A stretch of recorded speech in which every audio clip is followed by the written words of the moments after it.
جس اللہ کے نبی نے یہ فرمایا کہ میرے لائے ہوئے دین میں تم اضافہ کرو گے، کل حوض کوثر پر سے تمہیں دھتکار دوں گا۔ کیا ہمیں نبی کا یہ خوف نہیں آتا کہ اللہ کے نبی کے دین میں ہم ایسی بدتمیزیاں کر رہے ہوں اور اسے مسلک کا نام دے رہے ہوں؟ الحمد لله نحمده ونستعينه ونستغفره ونؤمن به ونتوكل عليه ونعوذ بالله من شرور أنفسنا ومن سيئات أعمالنا، من يهده الله فلا مضل له ومن يضلله فلا هادي له، ونشهد أن لا إله إلا الله ونشهد أن محمدا عبده ورسوله.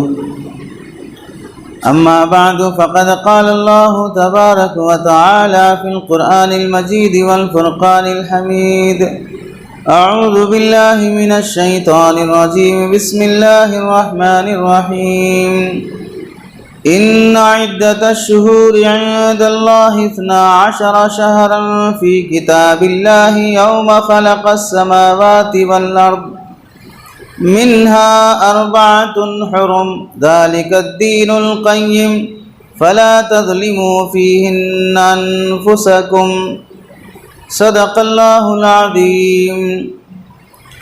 اللهم صل على سيدنا محمد وعلى آل سيدنا محمد وبارك وسلم. اللهم صل على سيدنا محمد وعلى آل سيدنا محمد وبارك وسلم. اللهم صل على سيدنا محمد وعلى آل سيدنا محمد وبارك وسلم.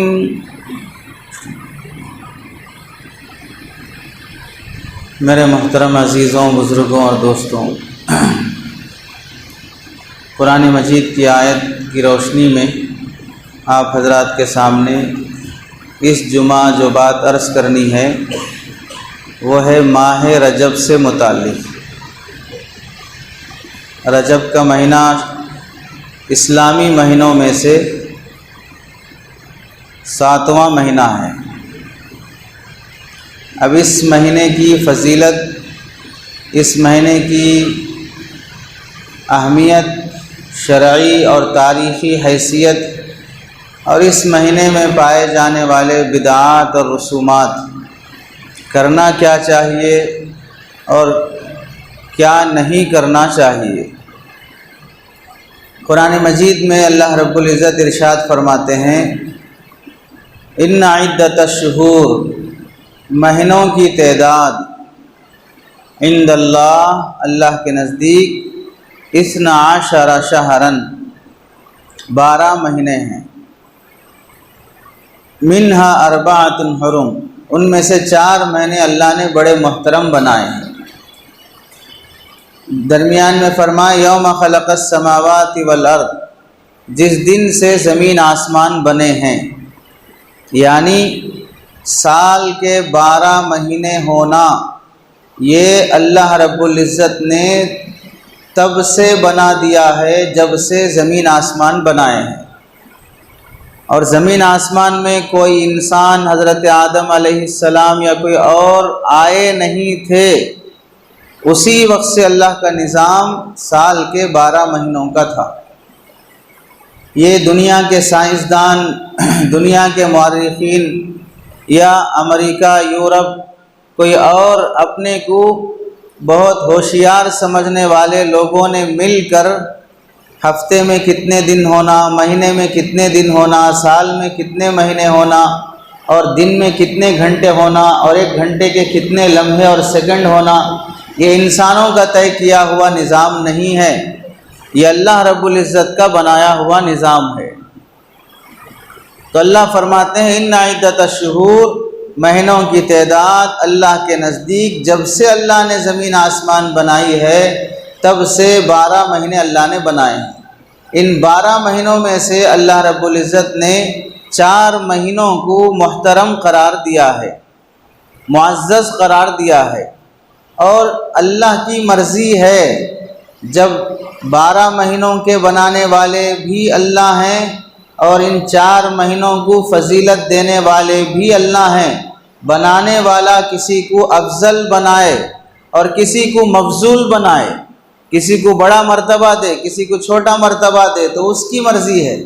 جیسے انسانوں میں اللہ نے کسی کو خوبصورت بنایا کسی کو بدصورت بنایا، دونوں کو بنایا، کسی کو گورا کسی کو کالا بنایا، کسی کو مالدار کسی کو غریب بنایا، تو یہ اللہ کی مرضی ہے کہ اللہ تعالیٰ بنانے والوں میں سے کسی کو اعلیٰ بنائیں اور کسی کو ادنا بنائیں۔ ایسے ہی مہینوں میں بھی اللہ رب العزت نے 4 مہینوں کو اعلیٰ بنائے ہیں، افضل بنائے، اور 8 مہینوں کو ان سے اللہ نے کمتر رکھے ہیں۔ یہ فضیلت اللہ کی طرف سے دی ہوئی ہے، یہ فضیلت انسانوں کی دی ہوئی نہیں ہے۔ ان میں سے ایک مہینہ رجب کا، یہ ان 4 مہینوں میں سے ہے جسے اشہر حرم کہا جاتا ہے، محترم مہینہ۔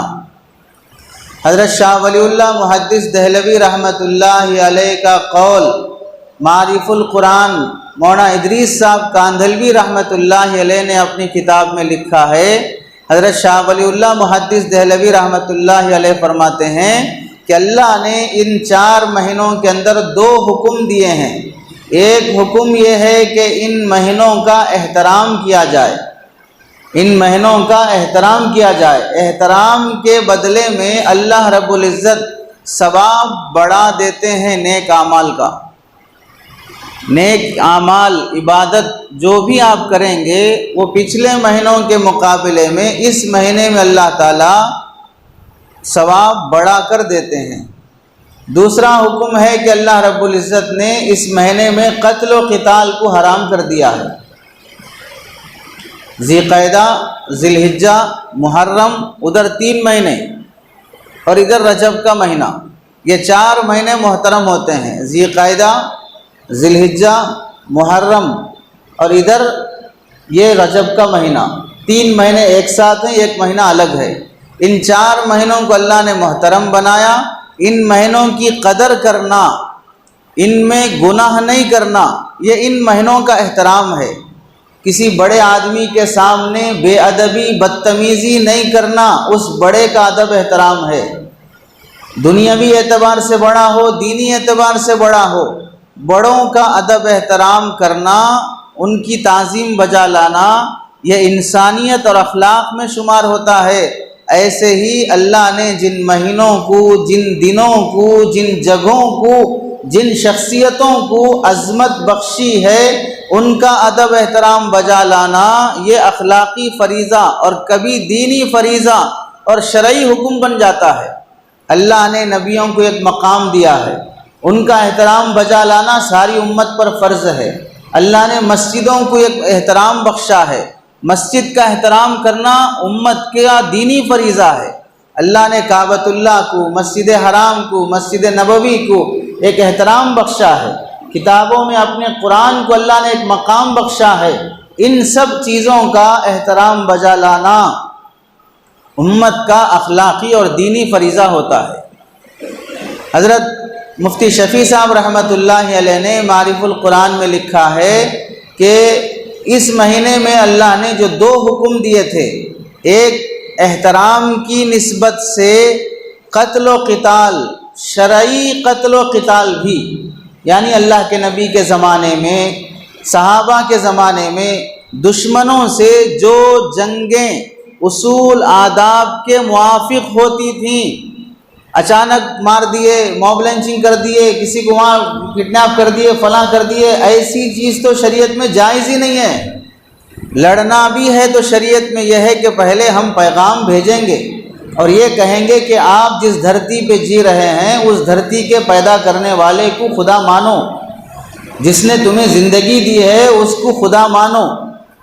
اگر وہ مان لیں گے ٹھیک ہے، نہیں مان لیں گے تو پھر کہیں گے بھائی دھرتی کا ٹیکس ادا کرو، اس کی ہوا، اس کا پانی، اس کا آسمان، اس کی زمین، اور اس کی حکومت نہ ہو اور اس کی بات نہ مانی جائے، اس کو انکار کر دیا جائے، تو پھر آپ اس کی زمین کا ٹیکس ادا کیجئے۔ ٹیکس ادا کر لیتے ہیں تو پھر آپ رہیے جہاں رہنا چاہتے ہیں، دنیا کے جس خطے میں رہنا چاہتے ہیں، سوائے حرم کے، حدود حرم کے، اس کے باہر آپ جہاں رہنا چاہتے ہیں رہ سکتے ہیں۔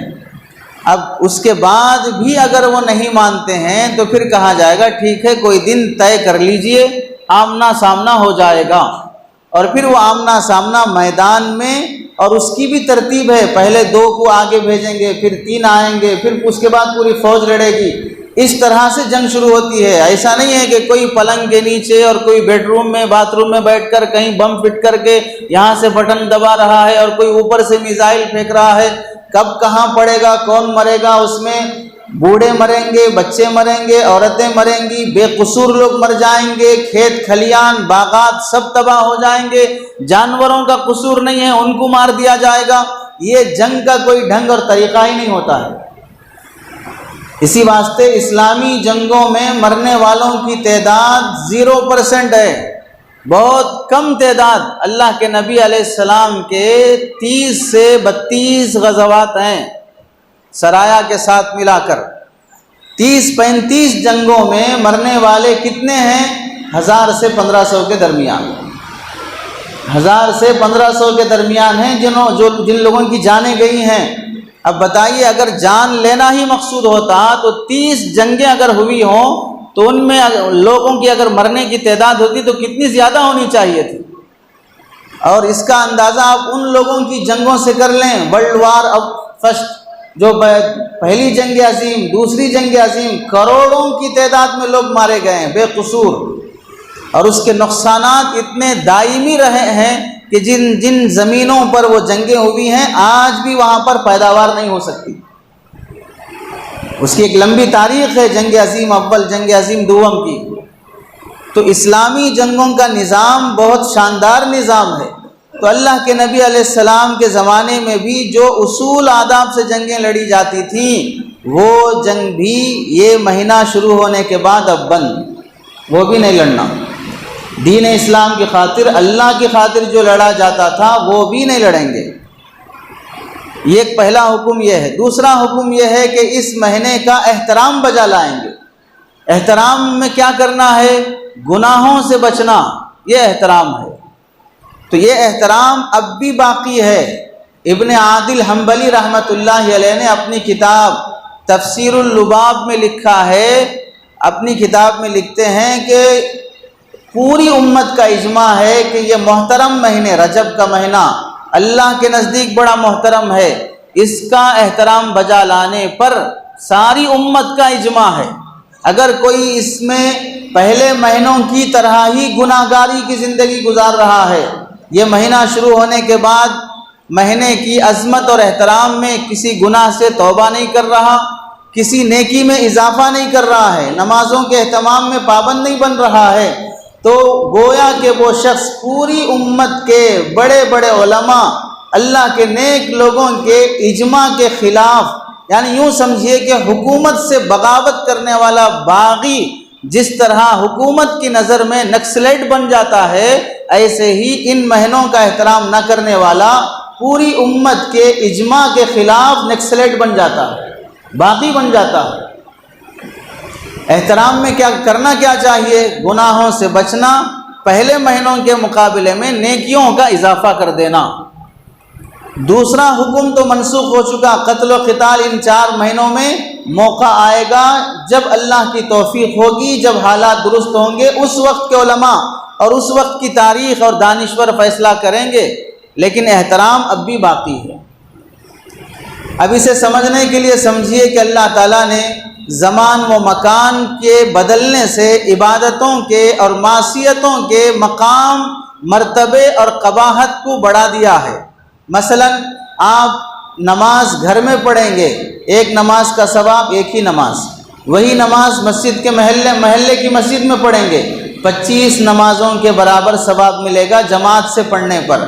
وہی نماز جامع مسجد میں آ کر پڑھیں گے، ایک ہی نماز ہے لیکن جامع مسجد میں آ کر پڑھیں گے تو 500 نمازوں کا ثواب ملے گا۔ یہی نماز مسجد اقصی، مسجد نبوی میں جا کر پڑھیں گے تو وہاں 5000 سے 50,000 تک کی روایت ہے کہ 50,000 نمازوں کا ثواب ملے گا۔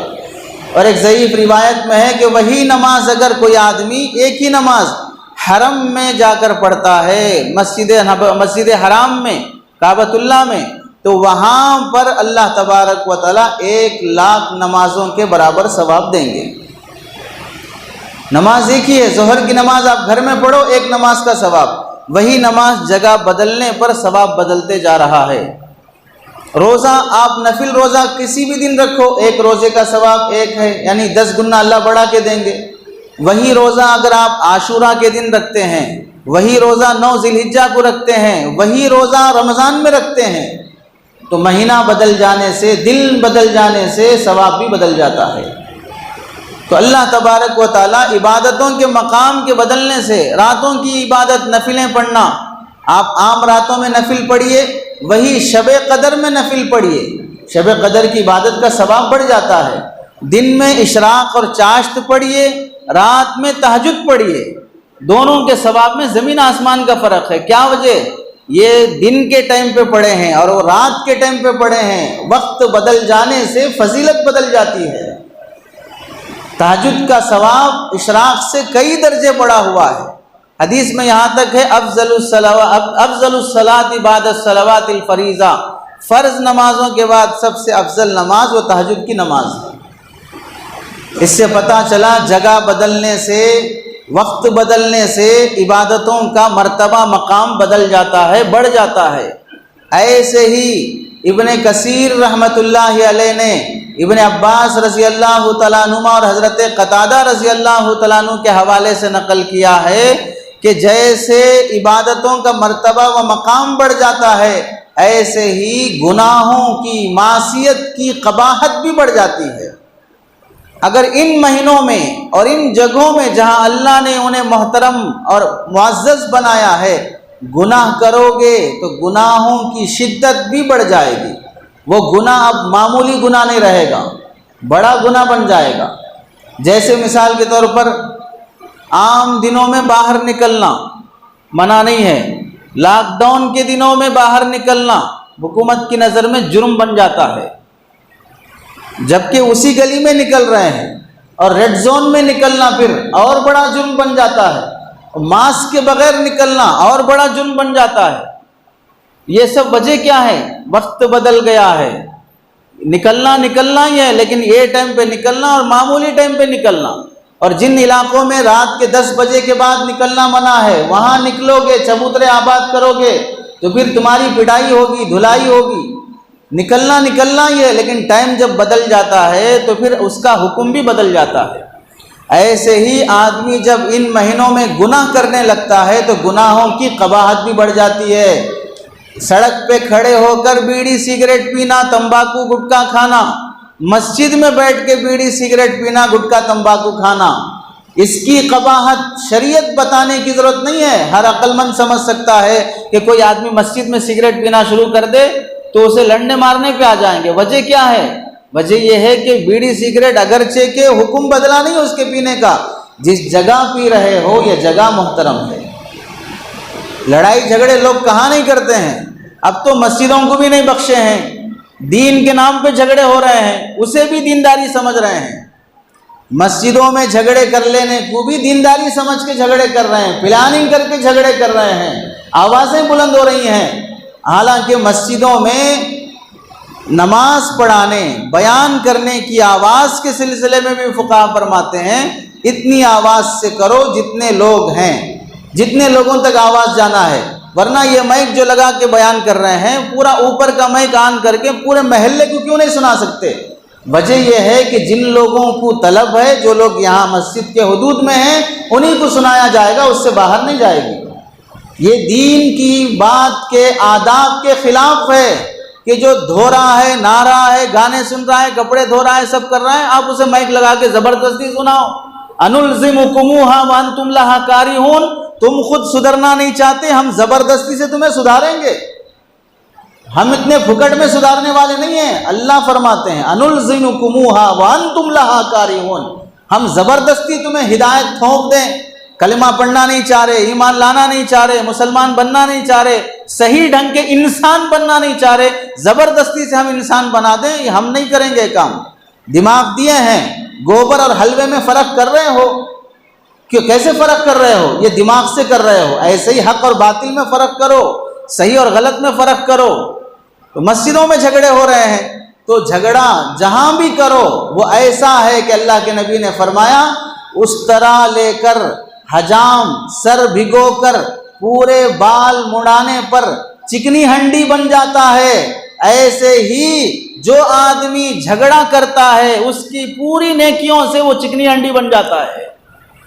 سب عبادتیں غارت، تو نے کیا کیا مجاہدے کیے، کیا کیا تقاضے پورے کیے، کہاں کہاں پھر پھر کے اللہ کے دین کی محنتیں کی ہیں، کتنی نمازیں پڑھی ہیں، سب غارت ہو گئے تیرے جھگڑے کی وجہ سے۔ لوگ معمولی سمجھ جاتے ہیں، اسے دین کا کام سمجھ جاتے ہیں، حماقت ہے۔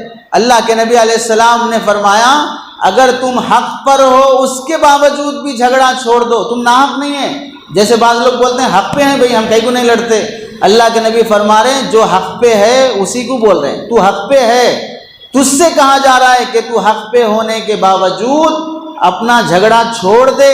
اللہ کے نبی جنت میں اعلیٰ مقام دلانے کا وعدہ کرتے ہیں۔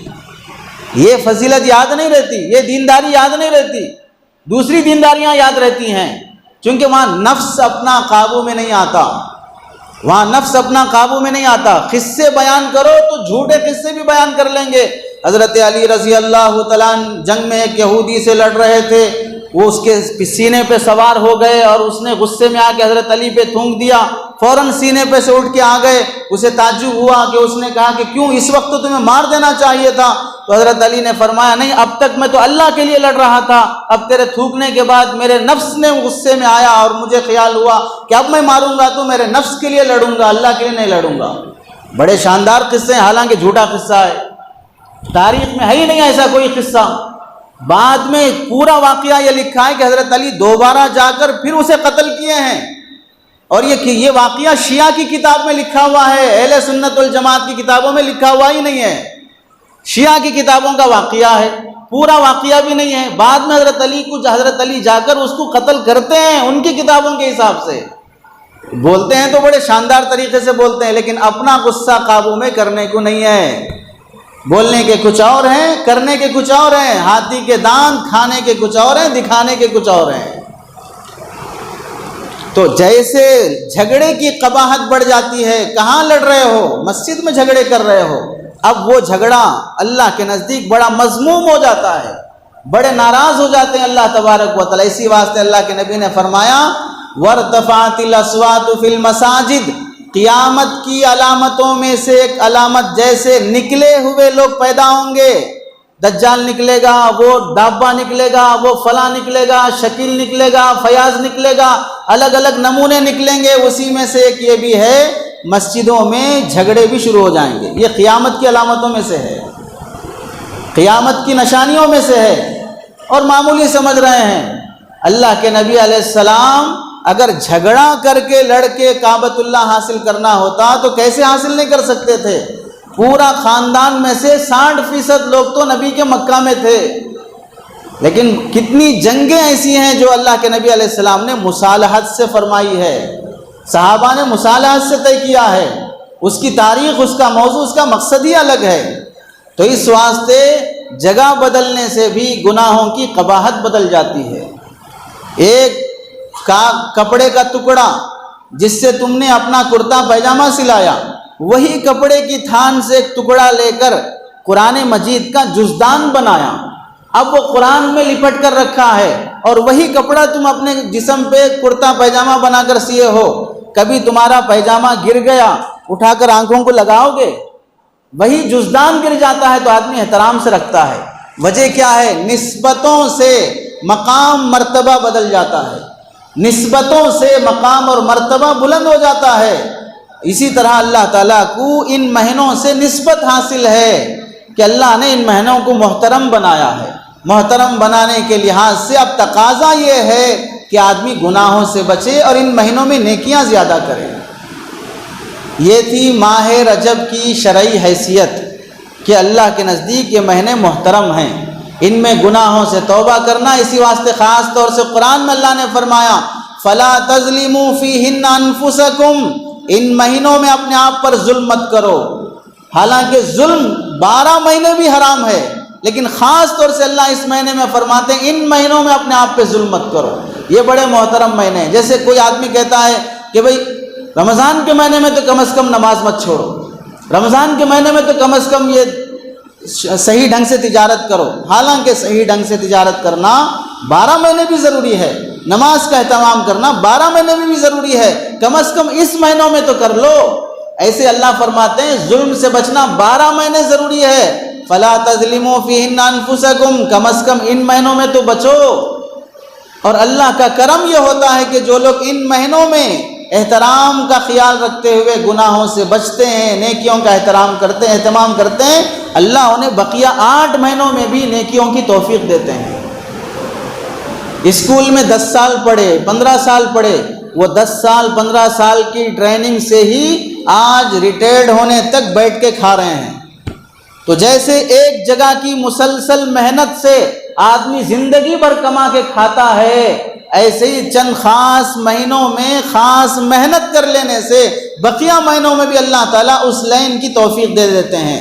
نیکیوں کی محنت کر لو ان مہینوں میں، بقیہ مہینوں میں نیکیوں کی توفیق ملے گی. ان مہینوں میں گناہوں سے بچنے کی محنت کر لو، بقیہ مہینوں میں بھی گناہوں سے بچنے کی توفیق ملے گی. دوسری بات ہے ان مہینوں کی تاریخی حیثیت. رجب کا مہینہ بڑا تاریخی مہینہ ہے. آپ جب پیدا ہوتے ہیں تو ڈیٹ آف برتھ کے نام سے آپ جس سال پیدا ہوئے، جس مہینے میں پیدا ہوئے، جس دن میں پیدا ہوئے، خوشیاں مناتے ہیں. یورپ اور مغربیوں کا کلچر ہے، وہاں کی تہذیب ہے، اسلامی تہذیب نہیں ہے. آپ اور میں کیا حیثیت کے ہیں کہ ہر دن جب پیدا ہو رہے خوشی منا رہے، جب پیدا ہو رہے خوشی منا رہے. ہم نمونے ہیں کسی بات کے، آسمان سے ٹپکے ہیں کہ بھئی آپ پیدا ہوئے تو خوشی، آپ پیدا ہوئے تو خوشی. اللہ کے نبی علیہ السلام اور صحابہ رضوان اللہ علیہم اجمعین، اللہ کے نبی کے صحابہ، تابعین، تبع تابعین، اولیاء اپنے پیدا ہونے پر خوشی نہیں منا رہے ہیں. صدیق اکبر رضی اللہ عنہ فرماتے ہیں کاش میں پیدا نہیں ہوتا، کاش میں ایک تنکا ہوتا، کاش میں مومن کا بال ہوتا، فلاں ہوتا. اپنے پیدا ہونے پر افسوس کر رہے ہیں کہ میں جیسی زندگی جینا تھا ویسے نہیں جی رہا ہوں. اور صاحب ہم لوگ ہیں کہ ہر بار جب بھی ہماری پیدائش کا دن آ رہا ہے ڈیٹ آف برتھ منا رہے ہیں، ہیپی برتھ ڈے منا رہے ہیں. لیکن سماج میں ایک چیز ہے، جب بھی کوئی واقعہ عجیب سا پیش آتا ہے تو لوگ اس تاریخ کو یاد رکھتے ہیں. جنگ آزادی کی تاریخ یاد رہتی ہے، گاندھی کی وفات کی تاریخ یاد رہتی ہے، فلاں تاریخ یاد رہتی ہے، کیونکہ جن مہینوں میں، جن دنوں میں کوئی تاریخی واقعہ پیش آتا ہے لوگ ان دنوں کو، ان مہینوں کو یاد رکھتے ہیں. ایسے ہی رجب کا مہینہ ایک تاریخی مہینہ ہے، اس کی بڑی تاریخ ہے. اللہ کے نبی علیہ السلام سن 2 ہجری میں سکندر مقوقس کے بادشاہ کو اللہ کے نبی نے اسلام کی دعوت کے لیے خط لکھا.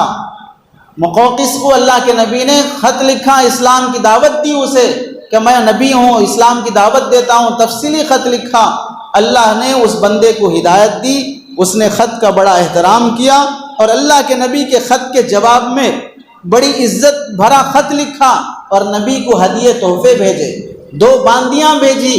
ان 2 باندیوں میں ایک باندی حضرت ماریہ قبطیہ رضی اللہ تعالیٰ عنہا ہیں، جن سے اللہ کے نبی علیہ السلام کے ایک بیٹے حضرت ابراہیم رضی اللہ تعالیٰ عنہ پیدا ہوئے.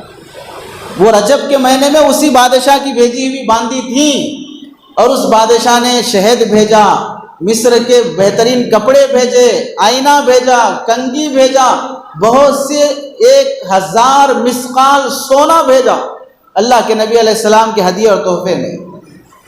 وہ رجب کے مہینے میں پیش آیا اور حضرت علی اور حضرت فاطمہ رضی اللہ تعالیٰ عنہما کا نکاح رجب کے مہینے میں ہوا. اور اللہ کے نبی علیہ السلام کے تاریخی واقعات میں سے غزوہ تبوک، ایسا غزوہ جسے جیش العسرہ بھی کہتے ہیں، ایسی تنگی تھی، صحابہ کے کھجور کے درخت پھلوں سے لدے ہوئے پکے ہوئے ہیں، تنگی کا موسم ہے، کھجور توڑنا ہے، قرضے ہیں، لیکن اللہ کے نبی نے حکم دیا سب کو نکلنا ہے اللہ کے راستے میں. جہاد کے لیے، اس وقت کے قتال کے لیے سب کو جانا ہے، کسی کو پیچھے رہنے کی اجازت نہیں ہے. اسی موقع پر صدیق اکبر رضی اللہ تعالیٰ عنہ نے اپنے گھر کا پورا سامان لا کر اللہ کے نبی کے یہاں نذرانہ پیش کر دیا تھا کہ یا رسول اللہ میرے گھر میں جو بھی ہے وہ آپ کی خدمت میں حاضر ہے۔ تبوک کا واقعہ اسی رجب کے مہینے میں پیش آیا تھا 9 ہجری کو۔ ایسے ہی 2 ہجری میں اللہ کے نبی علیہ السلام نے حضرت سعد رضی اللہ تعالیٰ ابو عبیدہ رضی اللہ تعالیٰ یا سعد بن ابی وقاص رضی اللہ تعالیٰ کے کمانڈری میں 300 صحابہ کا ایک قافلہ بنا کر دشمنوں سے لڑنے کے لیے، قبیلے جہینہ کے لوگوں سے لڑنے کے لیے اللہ کے نبی نے بھیجا تھا۔ وہ ایسا مشکل مرحلہ تھا، صحابہ 300 جنگلوں کے میدان سے گزر رہے ہیں، کھانے کے توشے ختم ہو گئے، فاقے آ رہے ہیں، اور امیر لشکر نے کہا کہ سب کے پاس جو ہے کھانے کا سامان جمع کر دو۔ جس کے تھیلے میں جو تھا لا کے جمع کیا، 2 تھیلے کھجور کے بن گئے۔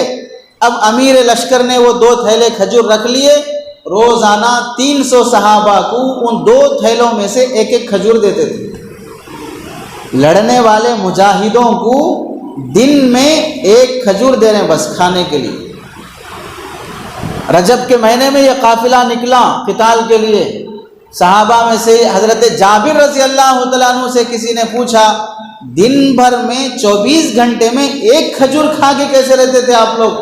حضرت جابر کہنے لگے جب وہ کھجور بھی ملنا ختم ہو گیا تب ہم کو اس کھجور کی قیمت قدر نظر آئی، اب وہ بھی نہیں ہے کھانے کے لیے۔ جب جنگ اسی کھجور کے ختم ہونے کے بعد درخت کے پتے کھا کر صحابہ نے جنگ کی، آگے سفر طے کیا، جبڑے خراب ہو گئے۔ جب سمندر کے کنارے پہنچے، اللہ رب العزت نے ان کے مجاہدوں پر اپنی طرف سے غیبی مدد کی کہ سمندر کی ایک بڑی مچھلی، عنبر نامی مچھلی، پہاڑ کے جیسی بڑی، وہ سمندر کے کنارے اللہ نے پھینک دی، اور اتنی بڑی تھی کہ 300 صحابہ 1 مہینے تک اسی مچھلی کا گوشت کھائے۔ 300 صحابہ 1 مہینے تک اسی مچھلی کا گوشت کھائے۔ جب پورا گوشت ختم ہو گیا، تھوڑا سا گوشت رہ گیا، اسے اٹھا کر رکھ کر مدینہ لے کے آئے، اور امیر لشکر نے کہا کہ اس مچھلی کے جو پھسلیاں ہوتی ہیں ان پھسلیوں کو کھڑا کرو۔ کھڑا کرنے کے بعد لمبا اونٹ پورے قافلے میں کس کا ہے اس کو لائے، اور پورے قافلے میں لمبے صحابی حضرت قیس بن سعد بن عبادہ ان کو بلائے اور کہا اس اونٹ پہ سوار ہو جاؤ۔ لمبے اونٹ پہ لمبے صحابی سوار ہو کر پھسلیاں ایسے رکھ کر اس کے نیچے سے جاؤ۔ جب وہ اونٹ پہ سوار ہو کر بھی گئے تو پھسلیاں اتنی اونچی تھیں کہ اونٹ نیچے جا رہا تھا، پھسلیاں اوپر تھیں۔ اس کے بعد حضرت سعد نے جو امیر لشکر تھے کہا کہ مچھلی کی جو آنکھوں کا حلقہ ہوتا ہے، یہ آنکھ ہے، یہ آنکھ کا حلقہ ہے، وہ آنکھ کا ایک حلقہ لا کر رکھے اور اس میں بیٹھو۔ صحابہ کو بٹھایا تو مچھلی کے آنکھ کے حلقے میں 13 صحابہ بیٹھے ہیں، 13 صحابہ اس میں بیٹھے ہیں۔ کتنی بڑی مچھلی اللہ رب العزت نے اس موقع پر صحابہ کی مدد کے لیے غیب سے عطا کی تھی۔ اسے بڑا تنگی کا موقع تھا، اس موقع پر صحابہ اللہ کے راستے میں قتال کے لیے نکلے تھے، وہ رجب کے مہینے میں پیش آیا۔ حضرت عمر رضی اللہ تعالیٰ عنہ کے زمانے میں یرموک کی جنگ ہوئی، جس میں عیسائیوں کا بادشاہ جبلہ بن ایہم 60,000 کا لشکر لے کر صحابہ سے لڑنے کے لیے آ رہا تھا۔ حضرت خالد بن ولید رضی اللہ تعالیٰ عنہ کو پتہ چلا تو امیر لشکر سے کہے میں جاؤں گا اس سے لڑنے کے لیے، 60,000 کا لشکر لے کے آ رہا ہے، کتنے آدمی ہونا تمہیں ساتھ جانے کے لیے؟ 30 آدمی دو بس۔ کتنے لوگوں سے لڑنے کے لیے؟ 60,000 سے لڑنے کے لیے کتنے لوگ؟ 30 آدمی بس ہیں۔ دوسرے صاحب بولے مذاق کر رہے کیا؟ 60,000 ادھر 30 آدمی۔ تو حضرت خالد بن ولید بولے حقیقت بول رہا ہوں، مذاق نہیں کر رہا ہوں۔ دوسرے صاحب بولے 30 تو بہت کم ہو جاتے، تھوڑے زیادہ لے لو۔ کتنے زیادہ لے لو؟ اور ایک 30 لے لو، اور ایک 30 لے لو، 60 آدمیوں کو لے لو۔ ادھر 60,000 ادھر 60 آدمی حضرت خالد بن ولید لے کر نکلے۔ جبلہ بن ایہم غسانی بادشاہ کو پتہ چلا کہ مسلمان 60 آدمی آ رہے ہیں، تو 60 آدمی 60,000 سے کیا لڑنے آئیں گے، مصالحت کرنے، معافی مانگنے آ رہے ہوں گے، بیٹھ کے سمجھا۔ حضرت خالد بن ولید پہنچے، تو جبلہ بن احم کہنے لگا میں اپنے شرائط کے حساب سے مصالحت کرتا ہوں، تمہاری باتوں پہ تمہاری شرطوں پہ نہیں آتا۔ حضرت خالد بولے مصالحت کرنے نہیں آئے، لڑنے واسطے آئے ہیں، معافی مانگنے مصالحت کرنے نہیں، لڑنے آئے ہیں۔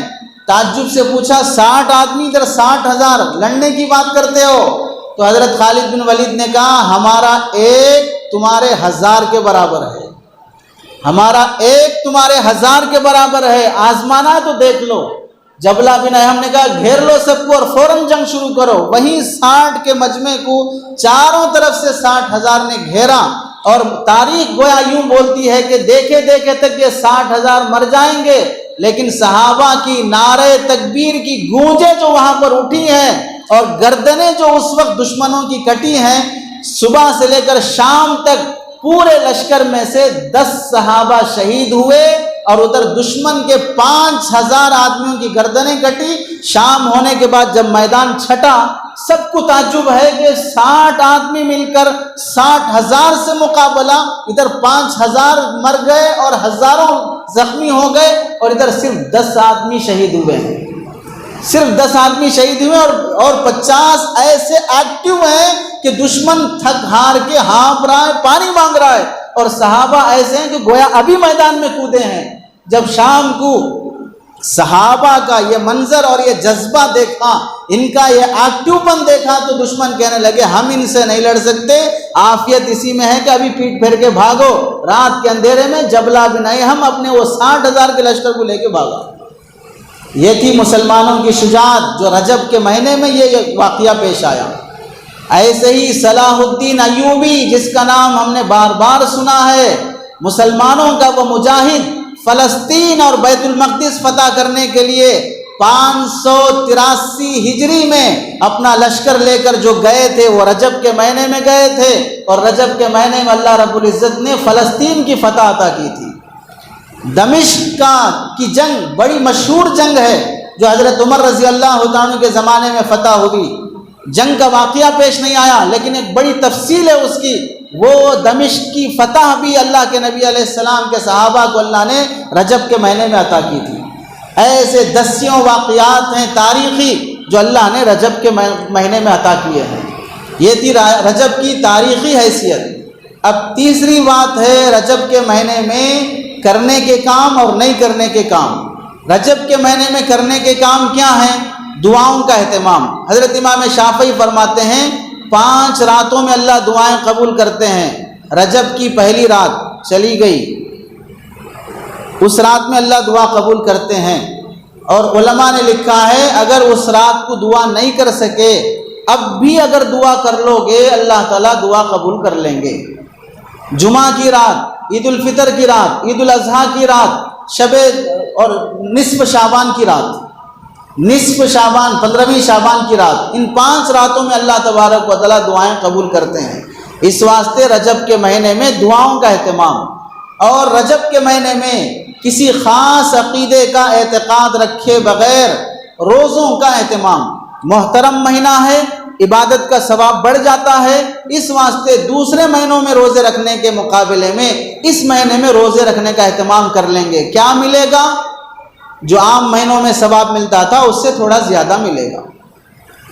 باقی جو یوٹیوب والے آپ کو جو ثواب دیتے ہیں، گوگل والے جو آپ کو ثواب دیتے ہیں، وہ ثواب اللہ نہیں دیں گے۔ یہ لوگ بڑے دریا دل ہیں، اتنا ثواب دیتے ہیں جتنا ثواب نعوذ باللہ صحابہ کو اور اللہ کے نبی کو بھی معلوم نہیں تھا، اتنا ثواب دیتے ہیں لوگ۔ رجب کے مہینے میں 1 روزہ رکھ لو 1 سال کے گناہ معاف، 2 روزے رکھ لو 2 سال کے معاف، 3 روزے رکھ لو 3 سال کے معاف، 5 رکھ لو 5 سال کے معاف، 6 رکھ لو 6 سال کے معاف، 7 روزے رکھ لو جہنم کے 7 دروازے بند تمہارے لیے، 8 روزے رکھ لو جنت کے 8 دروازے کھل جائیں گے تمہارے لیے۔ اتنی دریا دلی تو کسی حدیث میں نہیں ہے، جھوٹی باتیں ہیں جو واٹس ایپوں پہ پھیلائی جا رہی ہیں۔ اور دوسری بات کہ اگر کوئی آدمی رمضان کے مہینے کی خوشخبری ابھی سے سنا دے گا کہ فلاں تاریخ کو رمضان کا پہلا روزہ آنے والا ہے، تو اللہ تعالیٰ اس کی بخشش کر دیں گے، مغفرت کر دیں گے۔ پھر تو ہر کوئی آدمی واٹس ایپ پہ خوشخبری سنا کے رمضان کی چھٹی کر لے گا۔ کیا روزے رکھنا، کیا تراویح پڑھنا، میں تو خوشخبری سنا دیا اپریل کے فلاں مہینے میں فلاں تاریخ کو رمضان آنے والا ہے، اب میری بخشش ہو گئی۔ جھوٹی حدیث ہے۔ جو لوگ ایسی حدیثیں فارورڈ کرتے ہیں، یاد رکھو اللہ کے نبی علیہ السلام کی شان میں بڑی بدتمیزی کر رہے ہیں۔ جو باتیں اللہ کے نبی نے نہیں فرمائی ہے اور ویسی باتوں کو گھڑ کر اللہ کے نبی کی طرف منسوخ کرنا بڑا گناہ ہے۔ اور پھر دسیوں ثوابات، ہزارویں کا روزہ، بعض لوگوں نے تو رکھا ہے کہ اگر 27 رجب کو روزہ رکھو گے تو اللہ تعالیٰ اس میں 1000 سال روزے رکھنے کا ثواب دیں گے۔ اللہ تعالیٰ تو نہیں دیں گے، جو فارورڈ کیا ہے وہ یا اس کا باپ دے گا، اللہ تعالیٰ تو نہیں دیں گے، چونکہ ایسی کوئی حدیث یا آیت قرآن مجید میں یا اللہ کے نبی کی احادیث میں نہیں ہے۔ ایسی نمازوں کی فضیلتیں گھڑ کے رکھے ہیں کہ اگر 3 قل کی نماز، 5 قل کی نماز، 7 قل کی نماز، 11 قل کی نماز، 40 قل کی نماز، یہ نمازیں سورہ فاتحہ کے بعد اتنے قل پڑھو، سورہ فاتحہ کے بعد اتنے قل پڑھو، یہ قل پڑھنے پر، یہ نمازیں پڑھنے پر 1 روزہ رکھ لو، 4 رکعت پڑھ لو، 4 قل پڑھ لو، مرنے سے پہلے اللہ تعالیٰ جنت میں تمہاری سیٹ کہاں بک ہو کے ہے وہ دکھا دے گا۔ یہ تو آن لائن سیٹ بک کرے جیسا ہوا ہے کہ کون سا برتھ لے رہے آپ، اپر برتھ لے رہے، لوور برتھ لے رہے، کون سا لے رہے، یہ آن لائن بک کرے جیسا باقی باتیں ہو رہی ہیں کہ مرنے سے پہلے آپ کو جنت میں آپ کا مقام کہاں ہے دکھا دیا جائے گا۔ سب فالتو باتیں ہیں۔ ایسی کوئی فضیلت رجب کے مہینے میں نماز پڑھنے پر، قل کی نماز ہو یا کوئی اور نماز ہو، ایسے روزہ رکھنے پر، وہ چاہے 27 رجب کا ہو کوئی اور روزہ ہو، کوئی فضیلت حدیث میں نہیں ہے۔ علماء نے بڑی تفصیلی عربی میں، اردو میں کتابیں لکھی ہیں اور اس میں ساری تحقیقات کا خلاصہ ہے کہ رجب کے مہینے کی ایسی کوئی نماز اور روزے کی فضیلت نہیں ہے۔ علامہ ابن حجر حنبلی کا رسالہ ہے تبیین العجب فی تحقیق الرجب، کوئی اور نام ہے کہ تحقیق تبیین الرجب، رجب کے بارے میں پوری کھلی باتیں جو لوگ آپس میں گھڑتے ہیں اور پھیلاتے جاتے ہیں۔ تو اس لیے رجب کے مہینے میں روزوں کا اہتمام، لیکن کسی عقیدے کا اہتمام کیے بغیر، یہ ثواب ملے گا وہ ثواب ملے گا، ایسا کوئی ثواب نہیں ہے۔ عام مہینوں کے مقابلے میں تھوڑا زیادہ ثواب ملے گا۔ دعاؤں کا اہتمام، روزوں کا اہتمام، پہلے مہینوں سے زیادہ نیکیوں میں اضافہ کر دو، گناہوں میں کمی کر دو، بس یہ کرنے کے کام ہیں۔ اور نہیں کرنے کے کام کیا ہیں؟ وہ سارے بدعات، جیسے یہ جھوٹے حدیثیں اور جھوٹی باتیں فضیلت کی، جسے عقل رکھنے والا آدمی سنتے ہی بول سکتا ہے اتنا معمولی کام اتنا بڑا ثواب، ارے کون دے گا؟ روزانہ پیٹرول کا دام بڑھتے جا رہا ہے، لوٹ مار کیے بغیر کوئی کچھ دینے تیار نہیں ہے، اور یہاں تم یہ میسج فارورڈ کر دو باقی تمہاری جنت میں سیٹ بک ہو گئی۔ اب چاہے تم رشوت کھا رہے، مٹی کھا رہے، سود کھا رہے، شراب پی رہے، نماز چھوڑ رہے، لوگوں کا گھر ڈبا رہے، کچھ بھی کر رہے، خالی ایک حدیث فارورڈ کر دو بخشش ہو گئی۔ سننے میں بھی آدمی کو عقل کے خلاف لگتی ہے کہ بھئی ایسی فضیلت کیسے کون بیان کر سکتا ہے؟ جائے کہ اللہ کے نبی علیہ السلام سارے عقل مندوں کے عقل مند، سارے دانشوروں کے دانشور، پوری دنیا کے عقل مند، نبی پاک صلی اللہ علیہ وسلم کے جوتیوں کی دھول کے برابر بھی نہیں ہو سکتے، ایسے نبی پاک صلی اللہ علیہ وسلم ایسی فضیلت کیسے بیان کر سکتے ہیں؟ تو اس واسطے جھوٹی باتیں اور جھوٹی حدیثیں واٹس ایپ پر جو آتی ہیں اس پر ہرگز بھروسہ نہیں، اور اسے فارورڈ کرنا جائز نہیں ہے۔ اور نہیں کرنے کے کام میں لوگوں میں 2-4 باتیں چل پڑی ہیں۔ ایک ہے حضرت بی بی فاطمہ کی صحنک۔ اب اس میں بی بی فاطمہ کی صحنک میں میٹھی روٹیاں بناتے ہیں، اس پہ فاتحہ پڑھتے ہیں، اور پھر وہ روٹیاں تقسیم کی جاتی ہیں، اور یہ سمجھتے ہیں کہ اس طرح کریں گے تو ہمارے گھر میں فاقہ نہیں آئے گا، پریشانیاں نہیں آئیں گی۔ ایسی کوئی حضرت بی بی فاطمہ کی صحنک یا روٹیوں کی کوئی رسم شریعت میں نہیں ہے۔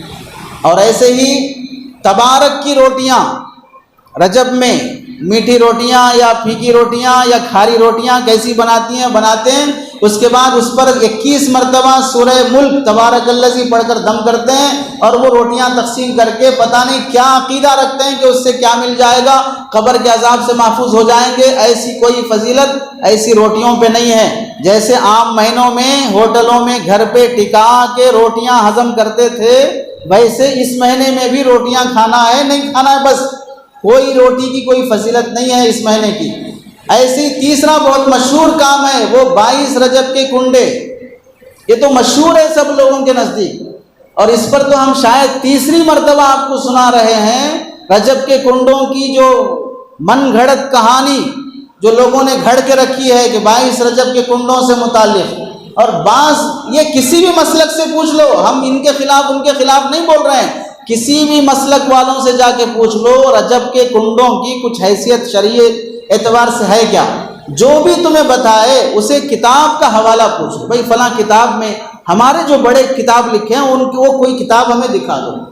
جتنے بریلوی مسلک کے علماء کی کتابیں ہیں کسی کتاب میں رجب کے کنڈوں کی حقیقت کوئی نہیں دکھا سکتا، علماء دیوبند کے مسلک میں نہیں دکھا سکتے، اہل حدیث کے مسلک میں نہیں دکھا سکتے۔ ایسی من گھڑت کہانی کہ ایک لکڑہارا تھا، وہ بیچارہ غریب تھا، گھر میں فاقہ تھا، کھانے کو کچھ نہیں تھا، اتفاق سے وہ گھر چھوڑ کے چلا گیا، گھر چھوڑ کے جا کر بھی 17 سال سے زیادہ ہو گئے، واپس ہی نہیں آیا۔ یہاں اس کی بیوی بیچاری بھوک فاقے سے پریشان، ایک مرتبہ جھاڑو دے رہی تھی گھر میں، پریشان تھی، سامنے سے حضرت جعفر صادق گزرے، انہوں نے ان سے شکایت کی کہ ایسا فاقہ ہے کچھ کر دیجئے، تو حضرت جعفر صادق نے فرمایا کنڈے بناؤ، یعنی کھانا بناؤ کنڈوں میں، اور پھر وہ اتنے غریبوں میں تقسیم کر دو، اور پھر اس کی فاتحہ دلا کر میرے اوپر ایصال ثواب کرو، تو پھر تمہاری ساری مصیبت ختم ہو جائے گی۔ اب یہاں رک کر یہ غور کرو، حضرت جعفر صادق زندہ ہیں، زندہ آدمی بول رہے ہیں میرے اوپر فاتحہ دلاؤ، حالانکہ فاتحہ تو مرے ہوئے آدمی کی دلاتے نا لوگ عام طور سے، اگر کرتے بھی ہیں تو کوئی زندہ آدمی کیسے بولے گا کہ بھائی میری فاتحہ دلاؤ؟ تعجب سے لوگ پوچھیں گے بھائی آپ مرے تو دلائیں گے فاتحہ، ہم تو تیار ہیں دلانے کے لیے، آپ ٹپکے تو نہ پہلے، اس کے بعد ہم دلائیں گے۔ جیسے کسی شوہر نے کہا تھا کہ بیوی نے شوہر سے پوچھا تھا کہ جانو آپ مجھ سے کتنی محبت کرتے ہیں، تو شوہر نے کہا تھا میں اتنی محبت کرتا ہوں بس فلیٹ بک کر دیا ہے، زمین طے ہے، بس تاج محل بنانے کی دیری ہے، تاج محل بنانے کی دیری ہے، تم مرو گی تو تاج محل بن جائے گا، اتنی محبت کرتا ہوں۔ تو زندہ آدمی کیسے یہ بولے گا کہ میری فاتحہ دلاؤ؟ تو اب اس کے بعد اس عورت نے ویسے ہی کیا، کنڈے بنائے، تقسیم کیا، وہ جیسے ہی تقسیم کر کے فاتحہ ہوئی، ادھر سے وہ لکڑہارا جھاڑ کاٹ رہا تھا، کلہاڑی ہاتھ سے نیچے گری اور آ کے زمین پہ لگی، جہاں پر گری وہاں سخت چیز محسوس ہوئی، کھودا تو خزانہ نکلا۔ اب وہ خزانہ لے کر آیا مدینے کو اور ایک بڑا شاندار محل بنایا۔ اب وہ مدینے میں وہ محل کہاں ہے نہیں معلوم، بڑا شاندار محل بنایا، لوگوں کو تعجب ہوا کہ اتنا غریب اتنا شاندار محل کیسے بنا لیا۔ پھر یہ ساری کہانی سنانے کے بعد ایک وزیر اس وقت کا، اسے یہ کہانی من گھڑت لگی۔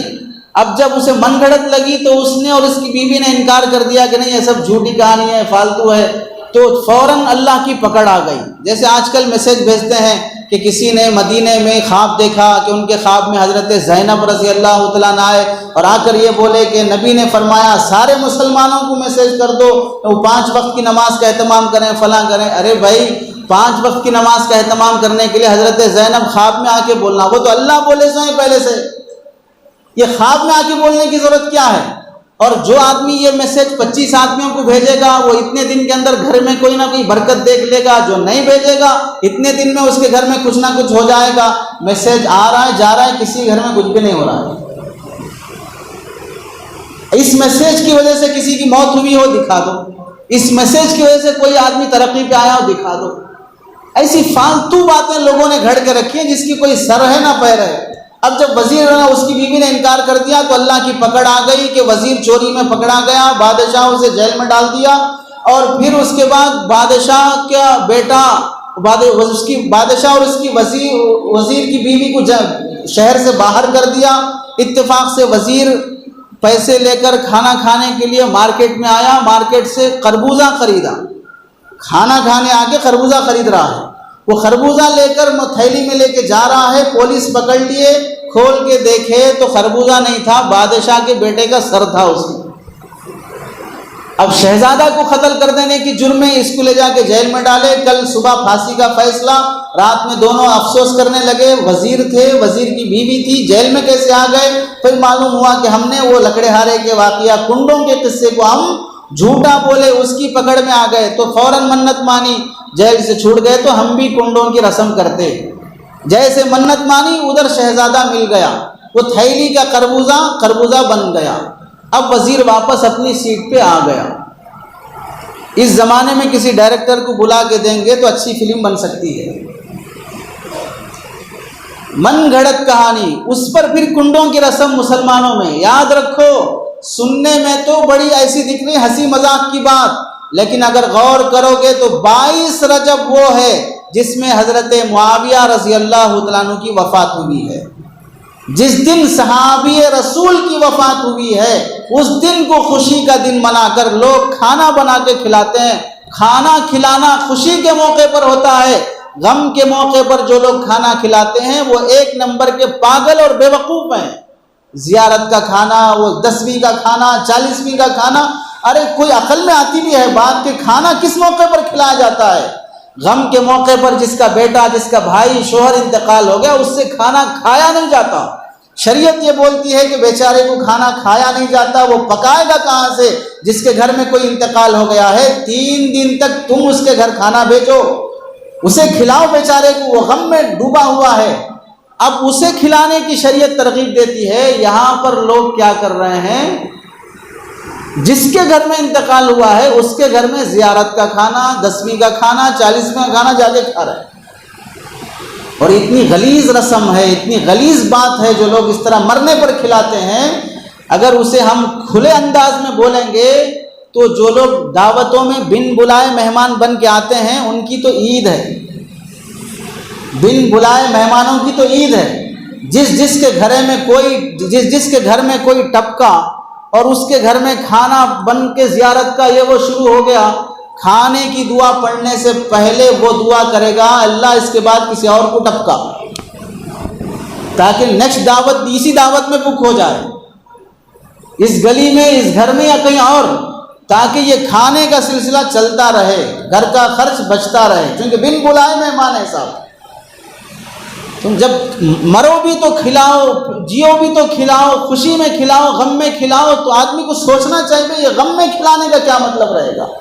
اس واسطے رجب کے مہینے میں جو کرنے کے کام ہیں اسے کیا جائے، موضوع اور من گھڑت باتوں کو پھیلایا نہ جائے. اور یاد رکھو چونکہ یہ باتیں شریعت سے ثابت نہیں ہیں، اس واسطے سمجھانے کے لیے ہم نے کھلا بولا ہے. باقی ہماری گفتگو کے انداز سے کسی خاص انسان یا جماعت کو تکلیف پہنچانا مقصود نہیں ہے. کسی کو ہم تکلیف دینا نہیں چاہ رہے ہیں. ہمارے انداز سے کسی کو تکلیف پہنچی ہے تو ہم معافی چاہتے ہیں، لیکن یہ من گھڑت باتیں ہیں، یہ شریعت میں ثابت نہیں ہے. جس اللہ کے نبی نے یہ فرمایا کہ میرے لائے ہوئے دین میں تم اضافہ کرو گے کل حوض کوثر پر سے تمہیں دھتکار دوں گا.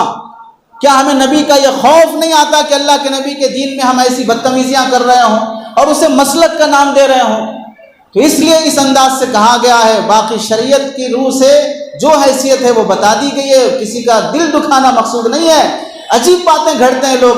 رجب کے مہینے میں اگر غسل کر لو گے تو بعض کہتے ہیں کہ وہ غسل سے آدمی ایسے پاک ہو جاتا ہے جیسے ابھی ماں کے پیٹ سے پیدا ہوا ہے. یہ عقل میں آتی ہے بات؟ رجب کے مہینے میں غسل کر لو گے تو ماں کے پیٹ سے پیدا ہونے کی طرح گناہوں سے پاک ہو جاؤ گے. یہ کون سا غسل ہے صاحب؟ پورے مہینے میں بدبو آ رہی تھی پسینے کی، نہیں نہائے تھے، آپ رجب آیا تو نہائیں گے بول کے. اب اس مہینے میں نہا لے کے پھر اس کے بعد اگلے مہینے تک فری ہو گئے آپ کے، اب پاک ہو گیا گناہوں سے، اب مسئلہ ہی نہیں، نہانے کی ضرورت ہی نہیں ہے. ایسی کوئی فضیلتیں ثابت نہیں ہیں. کرنے کے کام کرو، نہیں کرنے کے کاموں سے بچو. اللہ سے دعا ہے کہ اللہ عمل کی توفیق نصیب فرمائے. وآخر دعوانا الحمد للہ رب العالمین.